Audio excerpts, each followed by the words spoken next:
I believe.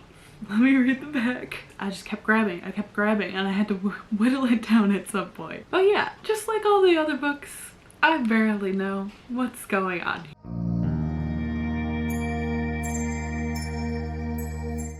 Hello everyone, my name is Bonnie and welcome back to my channel. So today we're going to be going through all of the books I got my hands on in April, and there were quite a few of them. April was my birth month, so I did get gifted a lot of money to put towards books, as well as there just being really good sales that I kept finding, or I found things secondhand. So there was a lot of books, but I am so excited for so many of these. I will try to group these into what was like gift money, what was secondhand, what I got on sale, that sort of thing, to try to organize the chaos. But I guess let's just start hauling these books. So the first book that I have to talk about is slightly different than all the other categories because it is my one and only book box book that I received in April, and that is Hotel Magnifique by Emily J. Taylor. This is the Alcrate book for the month, and it has an exclusive cover to it. It is a color variation, and I believe the letters are supposed to glow in the dark. I honestly have not noticed proof of it, but maybe I need to like really purposely set it under the light to like charge it up. I don't really know, but I'm a big fan of this color variation. I really enjoy just the neon blue, pink, and then kind of the minty green of the letterings to it, which is slightly different. I think the original is more like beige and fuchsia vibe kind of going on, and this suits me a little bit more. From my understanding, this is about like a magical hotel that can like travel through time, question mark. I think there's supposed to be some kind of romance, some kind of mystery, that sort of thing. I'm very intrigued by this, and I think it's gonna be a lot of fun. Let me read the flap though, because I'm probably forgetting some extra flavor to it. All her life, Janie has dreamed of elsewhere. Barely scraping by with a job at a tannery, she's resigned to a dreary life at the port town of Dirk, caring for her younger sister Zoje. That is until the legendary Hotel Magnifique appears in town. Hotel Magnifique is famous for its astonishing enchantments, especially its ability to travel the world, arriving at a new destination each midnight. Janie and Zoje seize their chance to join the hotel's staff, and they're soon swept up in a world of sparkling chandeliers and impossible magic. But it's not long before Janie discovers that beneath its marvelous glamour, the hotel is hiding dangerous secrets. With the vexingly handsome doorman Elle as her only ally, Janie embarks on a mission to unravel the mystery of the magic at the heart of the hotel and free Zoje and the other staff from the cruelty of the ruthless maître d'hôtel. To succeed, she'll have to risk everything she loves, but failure would mean a fate far worse than never returning home. I did remember correctly, it is kind of like traveling around the world, travel through time moment going on, mystery hotel. So I'm really intrigued to see what kind of magical elements we have at play here, what mystery things are happening. I want to know this dynamic between our main character and the dude named Belle. In my unboxing, I was like, are you telling me this is a bellman named Belle? Like, is that essentially what's happening here? I'll have to read it to confirm, but I'm highly suspicious that's what that is, which that is a little its own vibe there. I'm intrigued to know what this is about, and I just love books with whimsy atmosphere, and this sounds like it will have it. Okay, so we are now moving on to a larger category of books that I got my hands on. Again, this majority were paid for with money I was given for my birthday, so I'm so grateful and happy that I could get so many books. The first book I got secondhand. I actually got off of the Pango Books app, which I've talked about previously, but it's a way to sell and buy used books online, specifically for the US right now. Hopefully they'll branch out in the future, but it's just like really totally user-friendly and really easy to look for books that you want to match your sets, or if you just are intrigued by a book but don't want to spend like the whole normal price for it, like you're intimidated by that because you don't know if you'll like it, Pango Books is a really good resource to check out, so highly recommend. The book I picked up from Pango Books was Spin the Dawn by Elizabeth Lim. I'm very intrigued by this book, solely by the tagline that it is Project Runway meets Mulan. Like, are you kidding me? This sounds like so much fun. I'm not gonna read any more synopsis for this because like that tagline honestly is enough for me. Totally sold, totally intrigued. Also, like, I really stinking love the art of this cover. I think it's beautiful, and I'm just here for a fun YA competition moment. Like, I feel like every once in a while I just need that little fun refresher moment going on, and I really think this will do it for me. Then the next couple of books are ones that I have found at my local secondhand bookstore, with the first one being Loveboat Taipei by Abigail Hing. I've actually read this one. I listened to it on audiobook a couple summers ago, I think. Whatever year it first came out, I listened to it on audiobook, and I had just so much fun. This is like YA contemporary. Girl goes to like this like overseas school, but like the school's kind of like on a ship as well, I think. I don't know, it's been quite a few summers, but I just remember this being so freaking fun and just like so atmospheric and really just like enjoying your youth and like getting out of your comfort zone and exploring the world and getting comfortable in your own skin. Like, it was just so stinking fun, and like the drama of it, I was invested, that's for sure. Let me read some of the synopsis though, because I feel like I need a refresher. I just remember it being really freaking fun, and I really wanted my own copy because like it stuck in my mind as something I really enjoyed.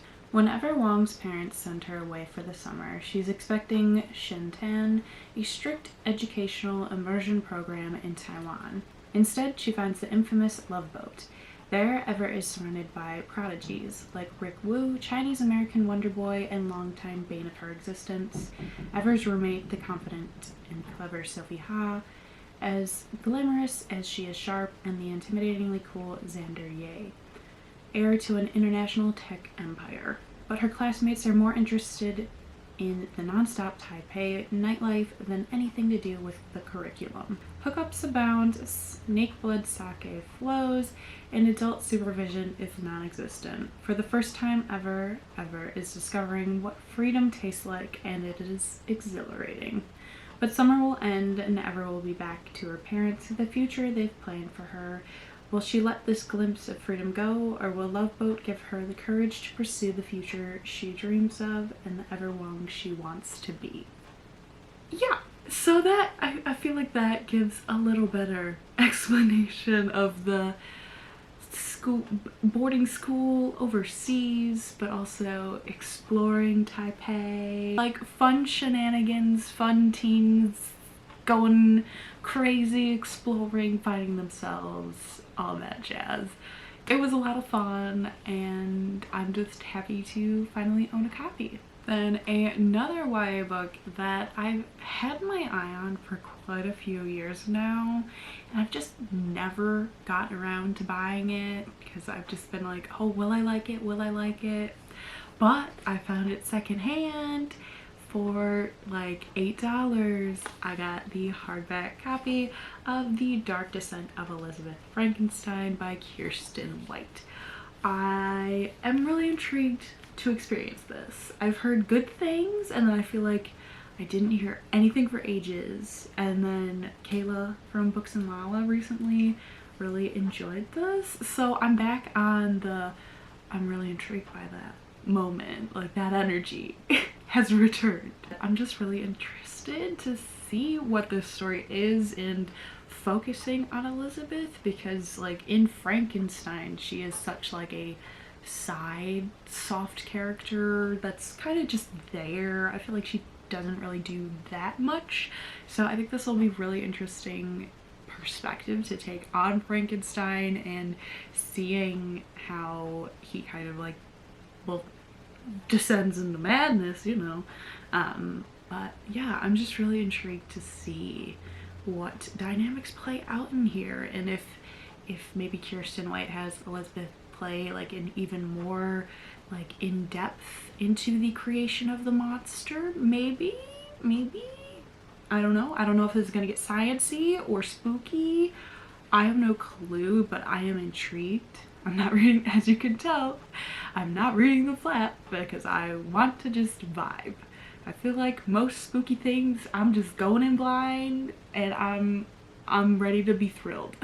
I guess since we're kind of talking thriller mystery, I will then talk about Baby Teeth by Zoje Stage. I'm sorry if I'm not pronouncing that name right, but I've heard people love this or absolutely hate this, and I was like, okay, I see you booked for $4.25. You're coming home with me. I want to try this thriller out. Literally all I know is that it's something about a creepy child, but the back is teeny tiny enough paragraphs that I feel like I can read a little bit. Meet Hannah. 7-year-old Hannah is a sweet but silent angel in the eyes of her adoring father, Alex. He's the only person who understands her, but her mother, Suzette, stands in her way, and she'll try any trick she can think of to get rid of her, ideally for good. Meet Suzette. Suzette loves her daughter, but after years of expulsions and strained homeschooling, her precarious health and sanity are weakening day by day. She's also becoming increasingly frightened by Hannah's little games, while her husband Alex remains blind to the failing family dynamics. Soon, Suzette starts to fear that maybe their supposedly innocent baby girl may have a truly sinister agenda. Like, what does that mean? What shenanigans does this child get up to? Like, what is the truth? What's gonna happen? I'm intrigued. And then the other kind of mystery book I found, also like extremely discounted, was the 7.5 Deaths of Evelyn Hardcastle by Stuart Turton.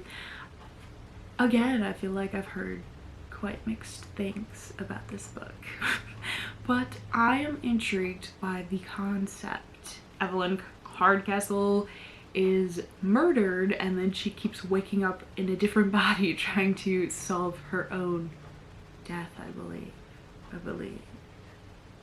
Let me read the back. Evelyn Hardcastle will be murdered at 11 p.m. There are 8 days and 8 witnesses for you to inhabit. We will only let you escape once you tell us the name of the killer. Understood? Then let's begin. Evelyn Hardcastle will die every day until Aiden Bishop can identify her killer and break the cycle. But every time the day begins again, Aiden wakes up in a body of a different guest, and some of his hosts are more helpful than others. Okay, so I was wrong. It's not Evelyn. It's someone else that's investigating. But I think that concept is so freaking cool. I want to know. I want to know what this mystery is. Like, can you tell I'm trying to get more in the thriller mystery moment? And then the final book for this category of used books is Caraval by Stephanie Garber. I don't know if I'll like this. I don't know. And that's why I was excited to see it was at the bookstore secondhand. I've heard this is essentially like a YA version of The Night Circus by Erin Morgenstern, which is about a magical circus and just competition within the circus and lots of spectacle and whimsy. So I'm thinking that I liked the atmosphere, the energy, the vibe of Night Circus, but I didn't feel like anything happened, or it just felt too slow for my tastes. So being that this is YA, and YA tends to be like fast-paced, maybe this is what I need. Maybe this will be the Night Circus I wanted it to be. I don't know. I'm just intrigued, and I'm totally game to read more books about circuses. So now we're moving into the next category, which is more emphasized on the I was given money to go shopping at Barnes & Noble and I went a little crazy. I don't know about y'all, but I have a history of only ever being into one book that's in the entire buy one get one half off. So it's like this deal is irrelevant to me because I don't really want anything. But cue me and my friends going to Barnes & Noble, and I just kept finding things that I was like, oh, I want that. It is buy one get one half off. Oh, I want that. Oh, I want that. I just kept grabbing. I kept grabbing, and I had to whittle it down at some point. So I have 4. Can you imagine my shock when I usually get 0 on this sale and I got 4? Like, happy birthday to me. So the first book of this deal that I picked up because I wanted it in general, and then the fact that it was included in this sale, I'm like, I'm winning today. And that is Finlay Donovan is Killing It by Elle Cosimano. This book is like blew up like crazy, and I'm so excited to read it, to know what everyone's talking about. I've heard it's really funny, and it's just a wild ride, and I'm so excited. So the concept of this is that Finlay is talking to, I think it's either her editor or her agent. She's an author, and she's explaining how she plans to kill off one of her characters. When someone overhears her discussing this potential death, murder, killing off, and they try to slip her some money to hire her to kill someone for them. So I'm pretty sure it then kind of like spirals from there.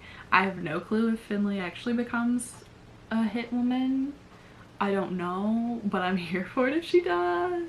I really want to know where this goes. I've heard it's funny, it's entertaining, it's captivating, and I can't wait to try it for myself.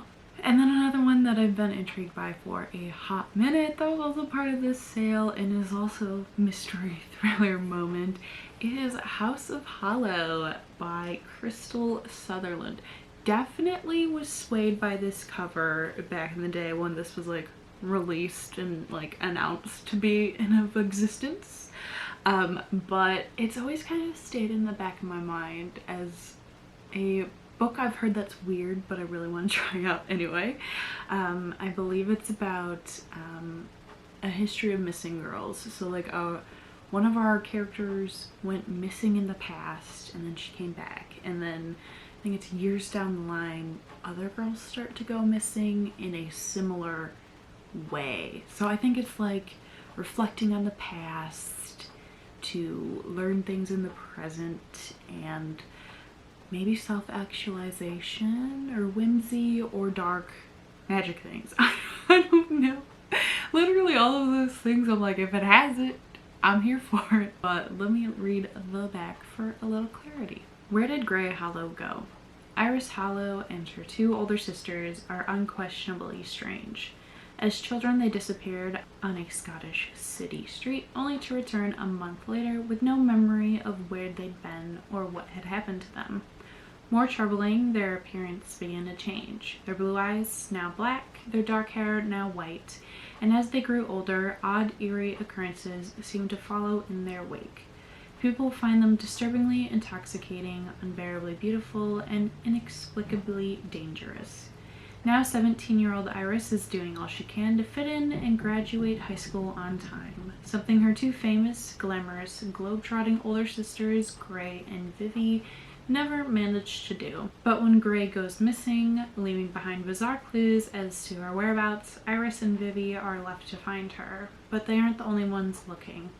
As they brush against the supernatural, Iris quickly realizes the story she's been told about their past is unraveling, and the world that returned them seemingly unharmed 10 years ago might just be calling them back again. Okay, that back is definitely a better description than what I attempted, but I really want to know what this supernatural vibe is, the spookiness, girls disappearing, appearances changing, altering. Like, I am so intrigued.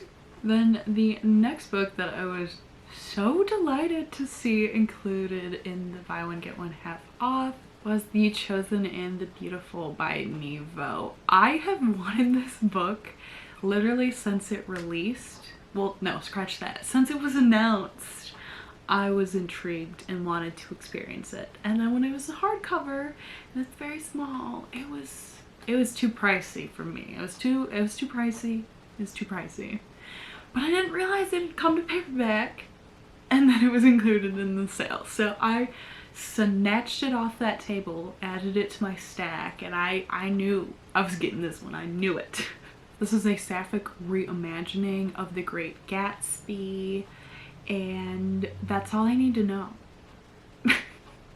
I'm just so stinking excited. I've heard this is great, and Nghi's writing is so captivating. Boy, do they know how to write a story, and I can't wait. I can't wait to get to this. I will read the back because I feel like it deserves more explanation than what I provided. So, to the back. Jordan Baker grows up in the most rarefied circles of the 1920s American society. She has money, education, a killer golf handicap, and an invitation to some of the most exclusive parties of the jazz age. She's also queer and Asian, a Vietnamese adoptee, treated as an exotic attraction by her peers, while the most important doors remain closed to her. But the world is full of wonders, infernal pacts and dazzling illusions, lost ghosts and elemental mysteries. In all paper is fire, and Jordan can burn the cut paper heart out of a man. Nghi's debut novel, The Chosen and the Beautiful, reinvents this classic of the American canon as a coming-of-age story full of magic, mystery, and glittering excess, and introduces a major new literary voice. It sounds so freaking good! Oh my god. So many of these books are like competing to be on my TBR, I swear. But this just sounds so fabulous, and the fact that there is an added magical element when, like, I feel like the 1920s in and of itself has like a magical energy to it. So like that there's actual magic. I'm like, this is all stacking up to be something I'm going to love. Like, heck yes. And then the final book in this category of Barnes & Noble buy one get one half off, I was also very excited to see it included Malice by Heather Walter. I know this to be a sapphic reimagining of Maleficent and Sleeping Beauty. I'm winning, I'm just winning. I think I've heard some good things a while back, but I haven't really seen anyone reading it as of late, but I want to give this a try. I know there is at least one sequel in existence. I have no clue if it's a series or what, but I'm so excited to read this and I can't freaking wait. So we are now in the final category I have, which was gift cards I was given and books I got with them. So the first one I got my hands on, literally I was like gifted, and then I was like, oh, I know exactly what I'm ordering with this. But that is Middlegame by Seanan McGuire. I am so intrigued. Literally so many of the booktubers I love and have similar tastes with adored Middlegame, so I'm thinking there's a good chance I'm gonna love this. I know it's to do with twins and science and yes. But yeah, just like all the other books, I barely know what's going on here, so I will read the flap. Meet Roger. Skilled with words, languages come easily to him. He instinctively understands how the world works through the power of story. Meet Dodger, his twin. Numbers are her word. Meet Dodger, his twin. Numbers are her world, her obsession, her everything. All she understands, she does so through the power of math. Roger and Dodger aren't exactly human, though they don't realize it. They aren't exactly gods either. Not entirely, not yet. Meet Reed, skilled in the alchemical arts like his progenitor before him. Reed created Dodger and her brother. He's not their father, not quite, but he has a plan to raise the twins to the highest power, to ascend with them and claim their authority as his own. Godhood is attainable. Pray it isn't attained. Okay, alchemy, godhood, science, but also literature as well. I don't know. I think it's just gonna be a blend of a bunch of intriguing things. I'm expecting to be confused, but with all books, you know, I go in just ready to vibe, and hopefully this will be one that I get along with swimmingly. Then another one I picked up, which I feel like is no surprise based off of how much I've hyped their stuff up and I'm intrigued by their stuff, but that is Certain Dark Things by Silvia Moreno Garcia. I'm really just wanting to own all of their stuff, honestly. I'm just so intrigued by everything that they write, just like the concepts. I'm like, okay, I'm down to try it out. Why not? Why not? And this I believe to be like kind of sci-fi vampires, if I'm remembering correctly. Again, we have a really fun cover going on. I love all the colors. There's a dog, there's a lady that looks cool. Like, I'm signed up already because I already enjoy Silvia Moreno Garcia's work, but I really want to know what this one is about, so let me read the back. Welcome to Mexico City, an oasis in a sea of vampires. That's right, there's vampires. Domingo, a lonely garbage collecting street kid, is just starting to survive its heavily policed streets when a jaded vampire on the run swoops into his life. Elle, the descendant of Aztec blood drinkers, is smart, beautiful, and dangerous. Domingo is mesmerized. Elle needs to quickly escape the city, far from the rival narco-vampire clan relentlessly pursuing her. Her plan doesn't include Domingo, but Elle finds herself warming up to the scrappy young man and his undeniable charm. As the trail of corpses stretch behind them, local cops and crime bosses start closing in. Vampires, humans, cops, and criminals collide in the dark streets of Mexico City. Do Elle and Domingo stand a chance of making it out alive, or will the city devour them all? Okay, so maybe not necessarily sci-fi. I think the cover is maybe misleading me a little bit, but I'm here for a vampire moment. I'm intrigued by its referencing like Aztec blood drinking descendants. I've really enjoyed everything by this author so far, so I don't see this being any different. And it's another short one. I'm already intrigued. I think it's gonna go well. Just it's a matter of time for me to figure out when I can put this on my TBR. And then the final book that I have to share is a graphic novel that I've been like lightly intrigued by, but I was also kind of scared by the hype of it. But that is Lore Olympus. This is, you know, Greek gods being retold. I've heard there's like heavier moments, there's cute moments, soft moments. The art style is really pretty. I love the watercolor elements of it.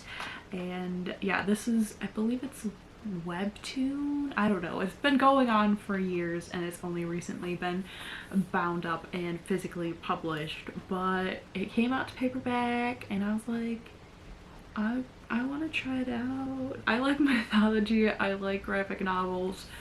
Why not? Also, like, I could use more graphic novels in my collection. I feel like I haven't had any in a hot minute, just new manga really. I'm excited to have this and to try it out.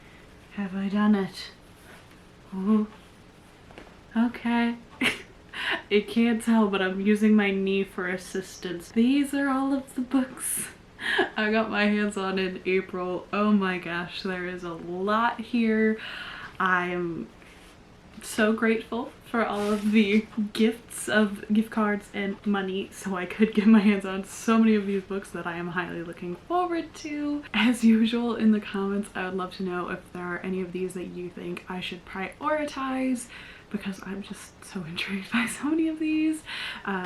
Also, you know, you can tell I'm trying to branch out, get a little more mystery thriller going on in my TBR, so I guess give me some recommendations if you think of any ones you think I should try out as well. Other than that, thank you so much for sticking out this haul with me. Please like and subscribe if you enjoyed, and I hope to see you here for the next one.